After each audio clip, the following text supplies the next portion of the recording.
Tunnels, a miracle of modern engineering. They make mountains manageable, connect our cities, and can even bring together continents. Places of mystery and adventure, and occasionally, catastrophic disaster.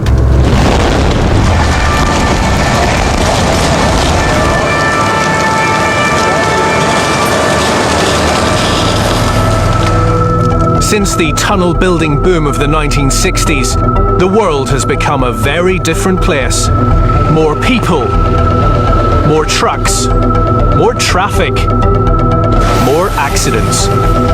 The past decade has seen tunnel disasters that have spelt destruction, chaos, and even death. Sie sind alle in den ersten 10 Minuten erstickt. We all got out on the Italian side. The people on the French side were not so fortunate. While investigators pick through the ashes to find out what went wrong, the engineers of new tunnelling projects figure out how to put it right. We have to eliminate catastrophic failure. Across the world, the modern tunnel is built from disaster.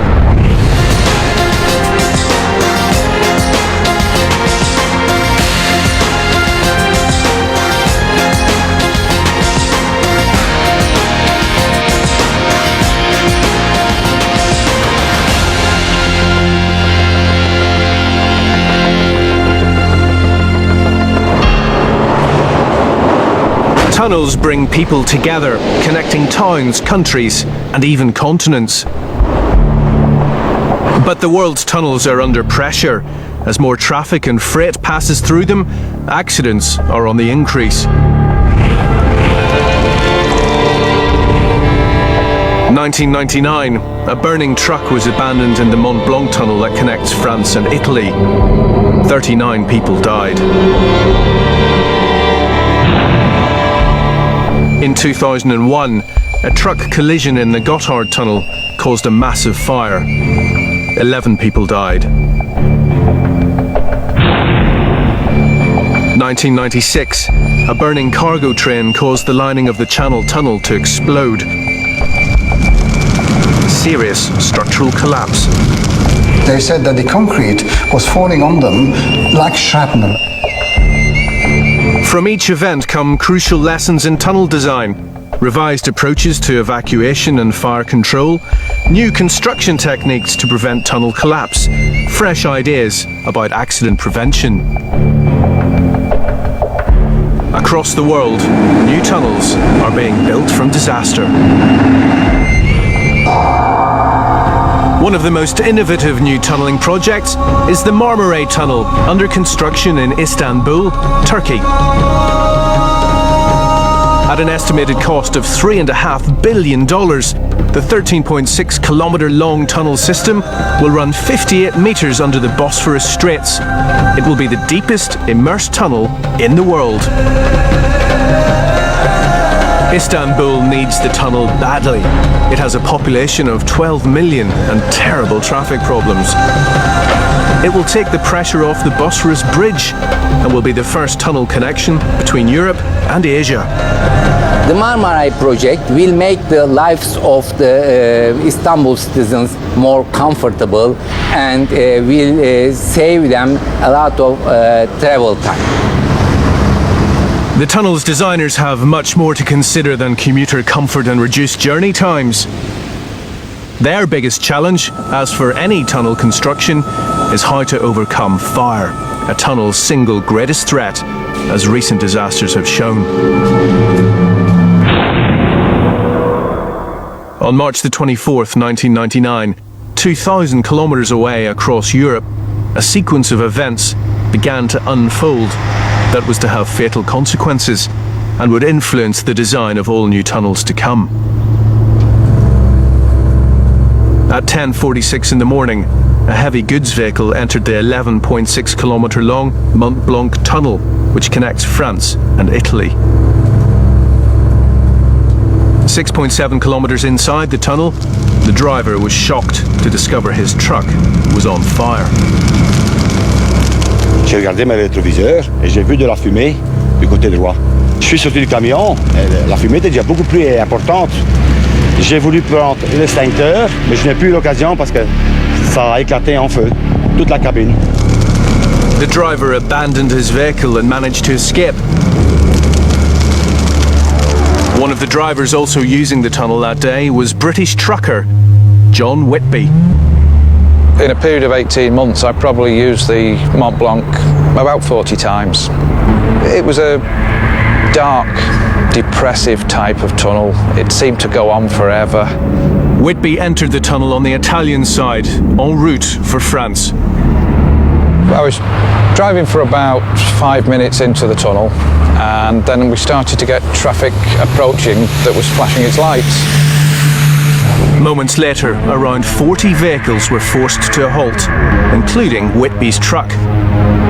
We stopped, we got out of the vehicles, and we were looking down the tunnel to see what was going on ahead, whether it was roadworks or whatever, and it was all black.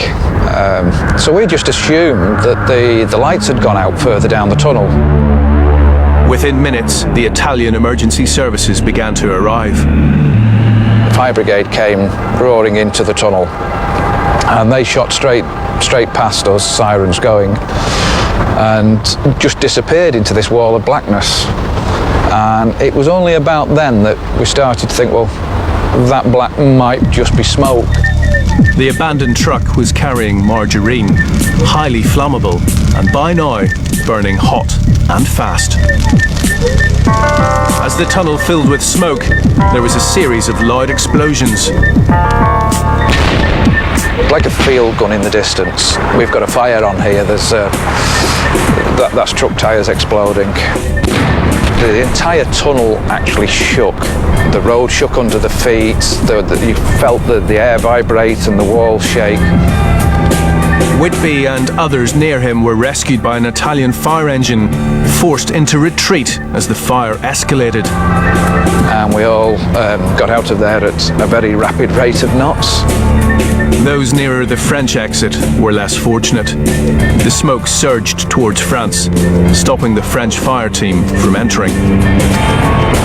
Et à leur arrivée, il y avait déjà plusieurs kilomètres de tunnels enfumés. Et les premiers intervenants ont été bloqués dans le tunnel. The drivers on the French side of the blaze were trapped, enveloped in thick smoke. The lucky ones died in the cars. They probably 2 lungfuls of the smoke and they were dead. It was that toxic and that thick. Some drivers on the French side managed to leave their cars for the supposed safety of the tunnel's fire refuge cells. But these were designed to deal with a small car fire, burning at 800 degrees centigrade for only a few hours. At Mont Blanc, the fire blazed at 1,000 degrees centigrade for 53 hours. And these poor people were basically cooked inside the safety cell. And I honestly cannot think of a worse way to die. It took 5 days for the tunnel to cool down before the fire services could enter. They were horrified by what they found. Pour l'incendie du tunnel du Mont Blanc, il y a eu des températures jusqu'à 1000 ou voire 1200 degrés qui ont été atteintes dans certains secteurs du tunnel. Et donc, en arrivant sur les lieux du sinistre, après avoir refroidi la voûte, nous avons découvert progressivement plusieurs dizaines de véhicules totalement calcinés, puisque, je le répète, les températures sont montées à plusieurs centaines de degrés, voire à 1000 degrés. Donc, des restes de véhicules, de tôles, de carcasses de véhicules sur plusieurs centaines de mètres de long, et notamment sur 600 mètres, même l'asphalte de la route avait fondu et brûlé. Of the 50 people caught in the fire, 39 died. When I think back now, I was probably one of the 11 luckiest people in the world. It's an experience that will never ever leave me, because those people shouldn't have ever died. None of them should have died. The Mont Blanc fire was a tragedy that drew worldwide attention. An investigation began into what had gone wrong. Part of the answer lay in changing times. Built in 1965, the Mont Blanc road tunnel was designed to carry light traffic, not heavy goods vehicles. Wind forward to the late 1990s, and a different world uses the tunnels of Europe.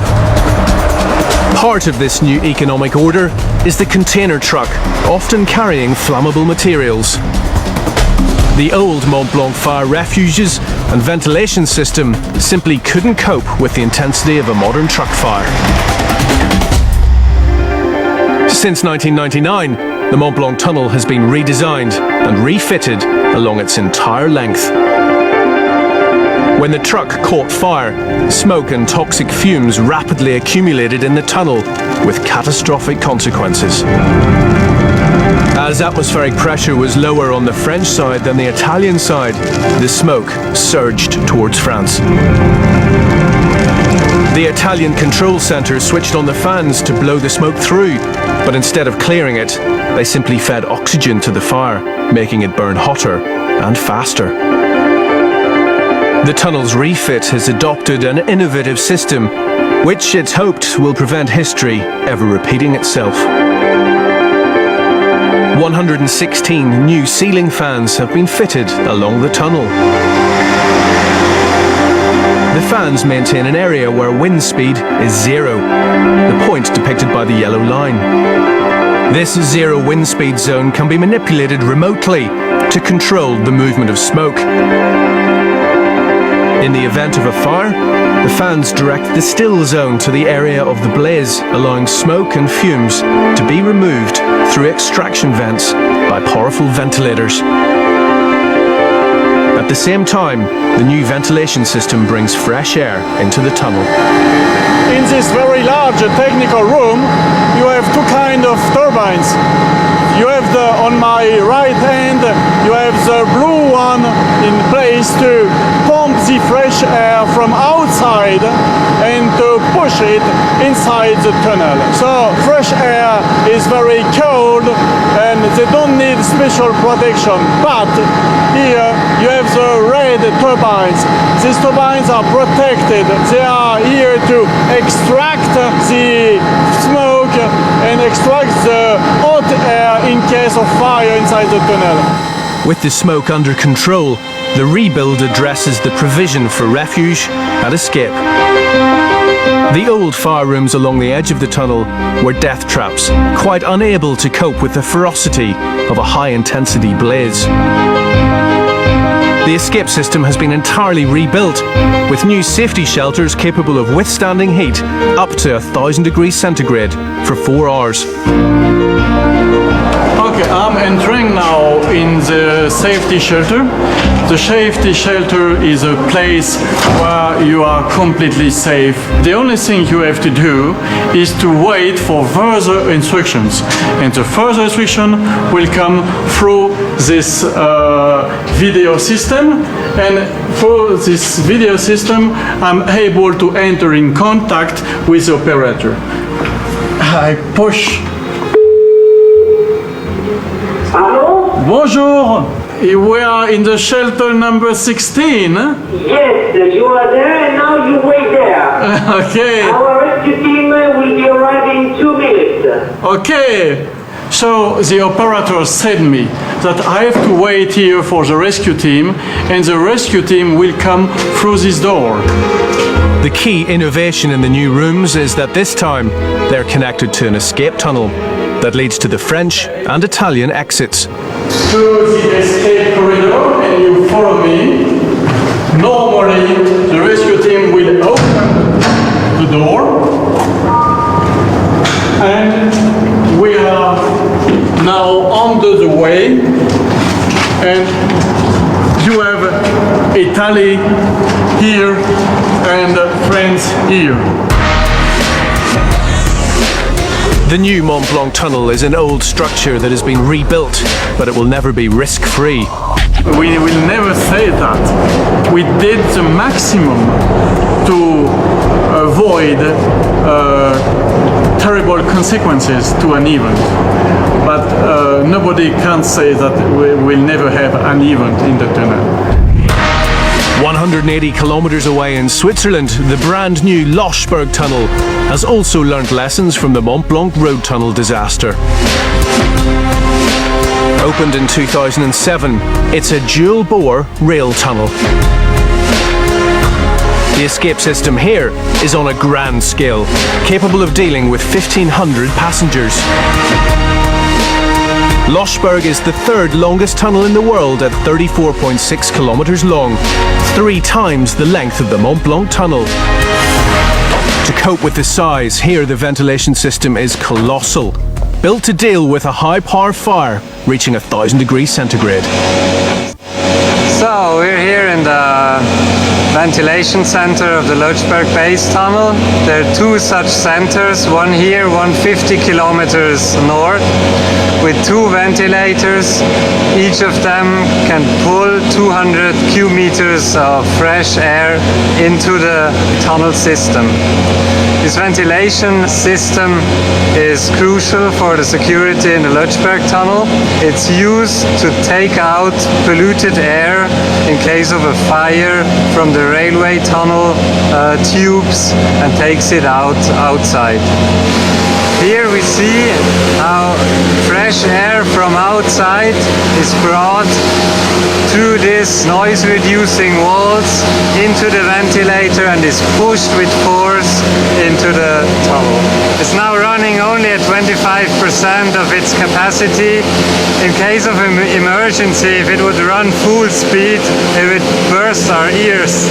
But now it's quite quiet, that's why we can still talk. Loschberg also addresses the need to get the emergency services in as quickly as possible. At Mont Blanc, the firefighters were obstructed by the heat, smoke and darkness. Here, the system boasts the ultimate in early response, the fire train. Also bei einem Alarm, Brandalarm, wird es 5-6 Minuten gehen mit beiden Wasserwerfern.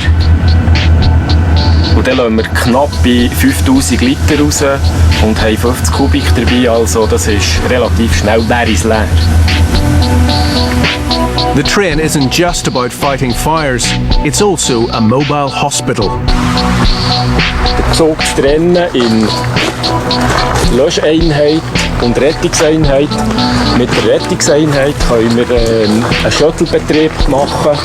Also das heisst, wir können Leute aus einem Gefahrenbereich rausbringen. But even this system has limitations.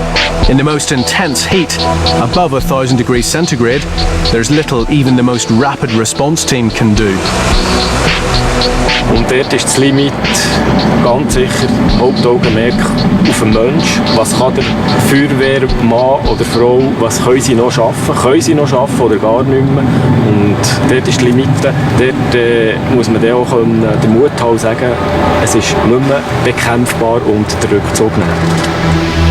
In Turkey, the Marmaray project has taken the lessons from Mont Blanc to the extreme. Although this tunnel will be relatively short, just 1.5 kilometers between the stations on either side of the Bosphorus, its ventilation system will be the most powerful in the world. And this is where they're going to put it. The Circagi Deep Station. This massive ventilation chamber is only a small part of the huge station complex under construction. Chief Engineer Melir Babur is in charge of the design of the ventilation systems. Okay, we are at the west ventilation shaft of Circagi station. The total shaft length is around 200 feet. As always, the key to any ventilation system is to have control over the smoke in the tunnel. And we want the smoke to move in a certain direction so we can have the passengers evacuate in the other direction. This is the main purpose, okay? As in Loschberg, there will be ventilation plants at each end of the tunnel, one in Europe, the other in Asia, with one set of fans sucking air out, the other pushing it through. The lessons of the Mont Blanc disaster were swiftly learnt and rapidly implemented. But despite this, only 2 years later, another Alpine tunnel disaster was to horrify Europe. The Gotthard Road Tunnel connects Switzerland and Italy. When it opened in 1980, unlike the Mont Blanc Road Tunnel, the Gotthard Tunnel was already equipped with a state-of-the-art fire detection and evacuation system and was considered the safest in Europe. But refuge cells constructed every 250 metres of its 16.4 kilometre length and an advanced tunnel ventilation system weren't enough to prevent the tragedy to come. On October the 24th, 2001, two lorries travelling in opposite directions collided a kilometre and a half from the Italian entrance. A ruptured fuel tank immediately ignited. Vehicles travelling in both directions on either side ground to a halt. Urs Gerber was caught in the jam. Coincé, donc j'ai arrêté le moteur. Je suis sorti, puis je suis allé contre la mur, donc direction nord. Là, tout d'un coup, c'était sombre. As the fire took hold, wheels exploded in the heat and toxic smoke filled the tunnel. J'entendais des petites cris et puis des petites explosions, mais à ce moment-là, c'était comme, faut dire, comme un rêve. Alors je voulais pas mourir, et puis pourtant je sentais que j'arrive plus à respirer comme il faut. Donc. At first, they couldn't find their way through the thick smoke to the escape rooms. Pas plus, donc, parce que c'était seulement la volonté de survivre qui m'a tenu en vie. By chance, one of the group managed to locate an exit. Il a ouvert la porte, et puis à ce moment-là, c'était clair, et puis on était sauvés, on peut dire. Hein.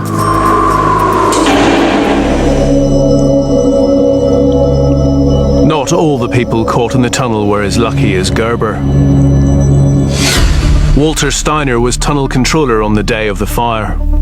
Es gibt Chauffeure, die sind mit dem Rauch geflüchtet und konnten den Schutzraum noch erreichen.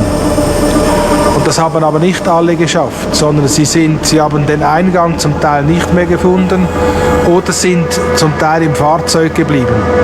Sie sind alle in den ersten 10 Minuten erstickt aufgrund der toxischen Rauchgase. In all, 11 lives were lost. After the tragedy, steps were taken to improve the emergency lighting system, making it easier to find your way through dense black smoke. But shocked that lives were lost, despite the state-of-the-art systems already in place, designers now focus their attention on trying to prevent accidents happening in the first place. One innovation was to monitor and control the volume of heavy goods vehicles entering the tunnel at any one time. An automated system was put in place to drip feed a maximum of 3 trucks per minute into the tunnel. Using a traffic information collector, operators not only monitor the speed of vehicles, they ensure that vehicles are kept apart. Nach diesem Unfall hat man versucht, mit einem System die Lastwagen auseinanderzunehmen, größere Abstände zu bilden.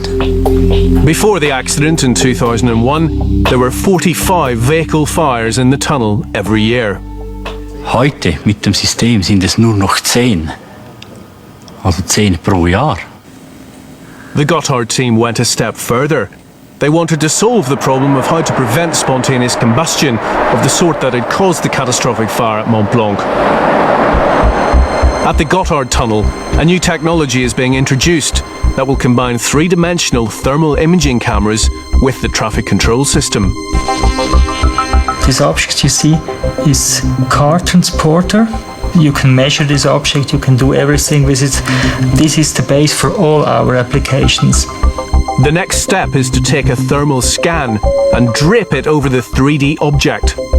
We see here that it's a hot spot here at the end of the vehicle. Whenever we see, okay, that's the one which we think it's too hot, and then the operator has to react, and he has to go on and has to pick it up out of the traffic. In the Gotthard tunnel there are multiple fires every year. We can reduce this number of fires by 80%. Then we have a huge advantage.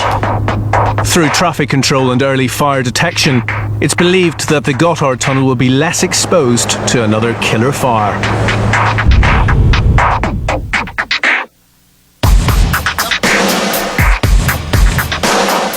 In recent years, many of the big tunnel fires resulting in loss of life have been in a road tunnel.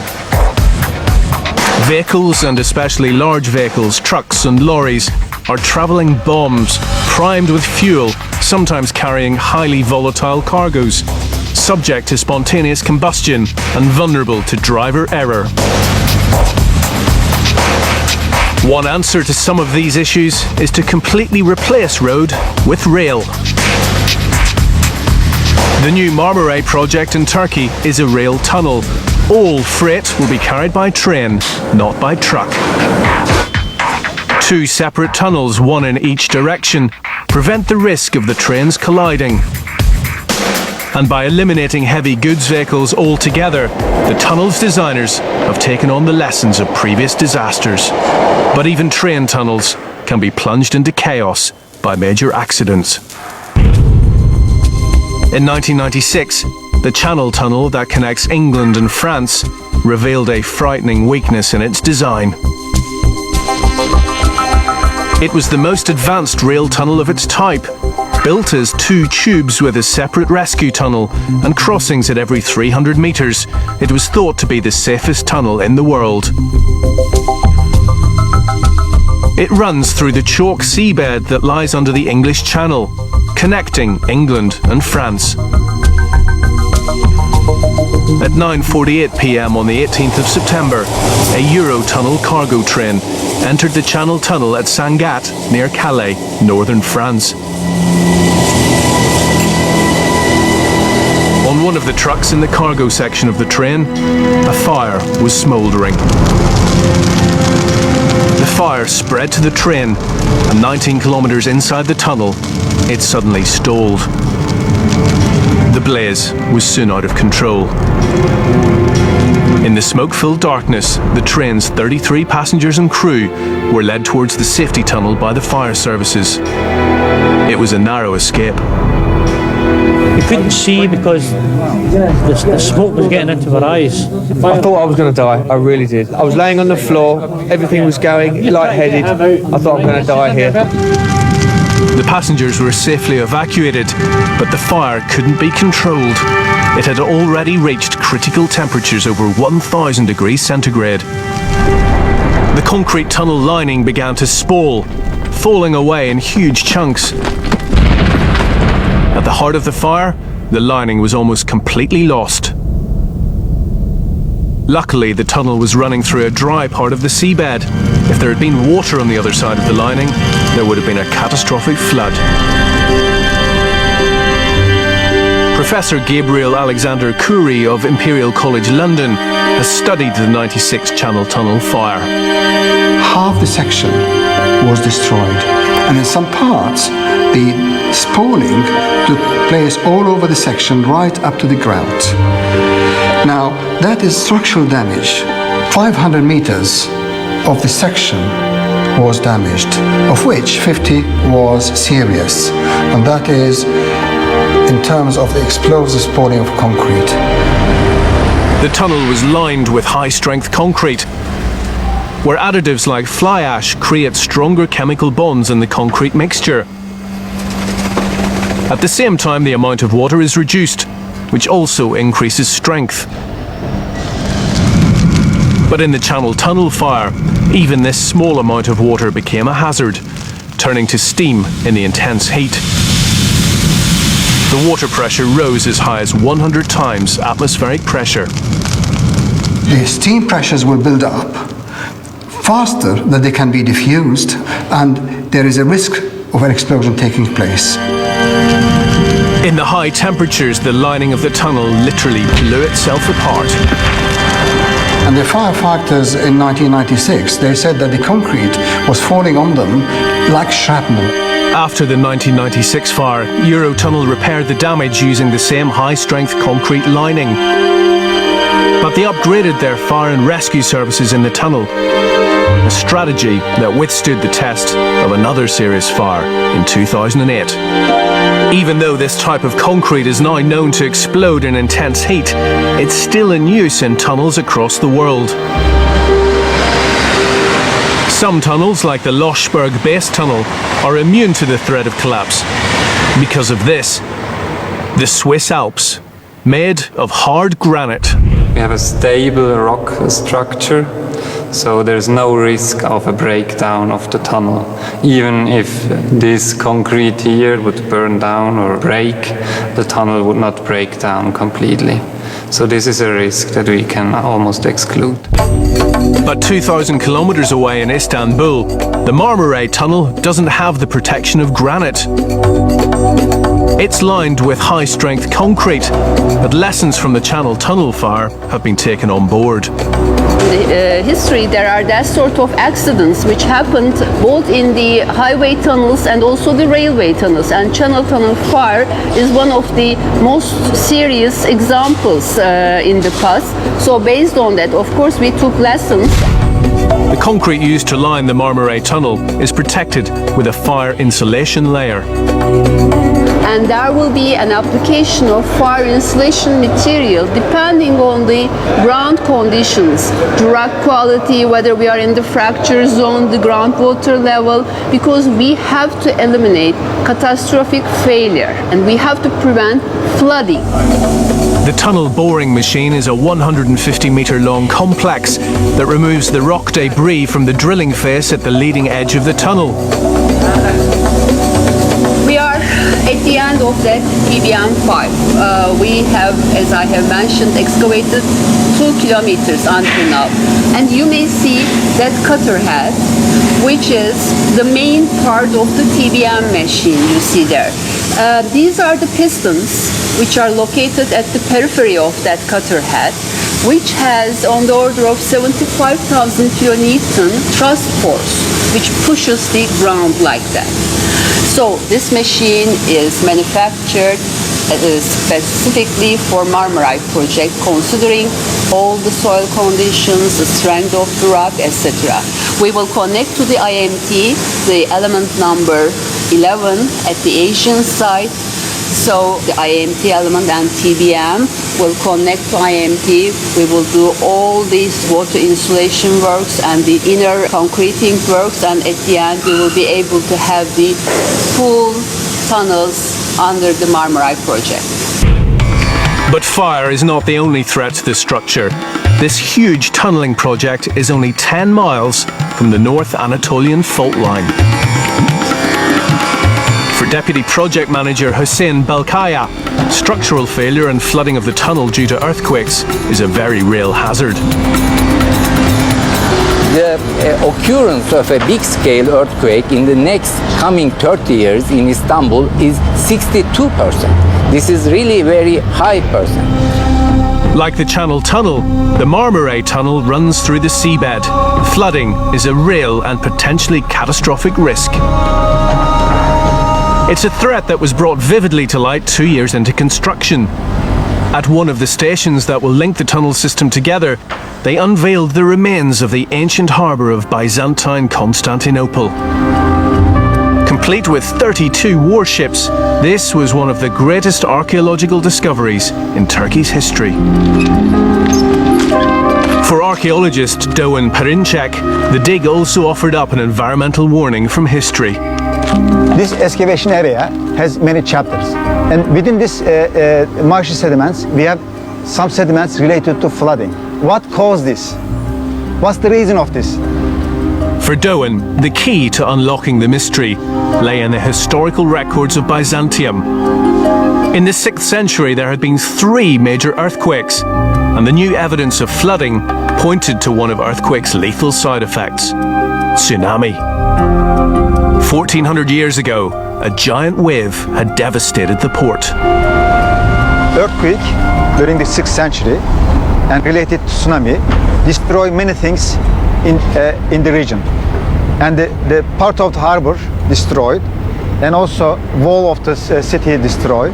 And same tsunami destroyed the piers located within the harbor. Tsunami modelling suggests the wave was between 6 and 8 metres high and had struck the port right where a crucial element of the tunnel was now being planned. They are going to build a station here. And entrance of this station should be 6 or 8 meters higher than present-day sea level. Otherwise, will be disaster. The tunnel's designers took their history lesson to heart and raised the height of the station entrances to protect the build against a future tsunami. We have to be very cautious and we have to take lesson from the past. In a dry dock 40 kilometres from the Bosphorus, the 11 segments that will connect east and west are being constructed. A single segment weighs 18,000 tonnes, and at around 150 metres, each one is longer than a football field. The tunnel is itself designed to absorb the impact of an underwater earthquake, measuring up to 7.5 on the Richter scale. Şu anda üzerinde bulunduğumuz tüp elemanı, boğaz tüp geçiş elemanlarının içerisinde sonuncusudur. En sonuncusu bu eleman, 11 numara. Boğazda batırılan bu parçalar, boğazda şu elemanlar aracılığıyla, şu contalar aracılığıyla birbirine bağlanıyor. Birbirine sızdırmaz hale geliyor. Ve ortaya çıkan bu 1400 metrelik tünel hattının sismik jointleri var giriş ve son uçlarında. Dolayısıyla bütün bu sistem depremde yarım metre hareket edecek şekilde inşa edilmiş olmaktadır. Inside this segment, Adnan makes some last-minute checks before it's submerged. It will be floated into position above the drop location, where a series of ballast tanks will be filled to sink it to the seabed. For Adnan and his team, this isn't just a piece of engineering, it's an historic moment. Böylece İstanbul Boğazı'nın altından ilk kez bu büyüklükte bir tünel, bir geçiş sağlanmış oldu. Bu belki 200-250 yıldır insanımızın bir hayaliydi. Bu gerçekleşmiş oldu. Tam bu nokta işte, bu tüneli Avrupa tarafına bağlayan ucudur. The Marmaray project is in the final stages of its construction. Many of its fundamental design features will have been informed by past disasters. Post the Channel Tunnel collapse, the Marmaray project will be protected from fire by a layer of thermal insulation. From the Mont Blanc fire comes the most powerful ventilation system in the world to control smoke. And the archaeological lessons of history bring a system of seismic joints to resist the effects of an earthquake. Above all, the Marmaray system's engineers are determined to eliminate truck driver error. Under the Bosphorus, 2 parallel rail tunnels will carry only high-speed trains. Truck shuttle trains will eventually pass through the tunnel, but trucks with flammable loads have to cross the Bosphorus by ferry. Despite all the challenges to construction, the tunnel project is back on track and due to open in 2012. 10 of the 11 tunnel segments have now been laid. At a depth of 58 metres, the tunnel has to be able to withstand 6 times the atmospheric pressure at sea level. For the immersed tunnel project manager, Hideki Sakaida, the tunnel is a new silk route between Europe and Asia. Then we are now walking towards the European side. So we can say now we are walking in the new Silk Road. The east and west are almost connected. Tunnels are on the brink of a new era. In many countries, a new movement has begun that aims to use tunnel technology not just to connect people and places, but to construct whole new worlds underground. As the planet becomes more crowded, its infrastructure has to adapt. Some design engineers believe tunnels could become more than merely a means of carrying people, goods and vehicles from A to B. Amsterdam in Holland is one city fighting a very modern battle for more space. the city is in crisis. If cars are prevented from entering the historic city centre, the local economy will die. If the crowding continues, the city could become a polluted wasteland. Civil engineer Baz Obladen has a vested interest in solving the problem. I was born in Amsterdam, and when I was young, that's so 60 years ago, it was a very nice town to be and to live there, and the quality of life was also very nice in those days. And say 8 years ago or so, I went with my son. I said, I show you the places where your father have been born and where he lived. I was shocked about what I saw. Everywhere there were cars and bikes, and it was terrible in my opinion. Baz's vision is to remove cars from the roads and canal sides. And using tunnelling technology, take them below ground. If the cars are, say, under the ground at the moment, then you get fresh air above the ground, so people are living longer, the quality of life is very nice, and alongside the canals there are no cars. Amsterdam's canals provide the blueprint. The engineers on the current north-south tunnel dig under Amsterdam are developing techniques that will help realise the new project.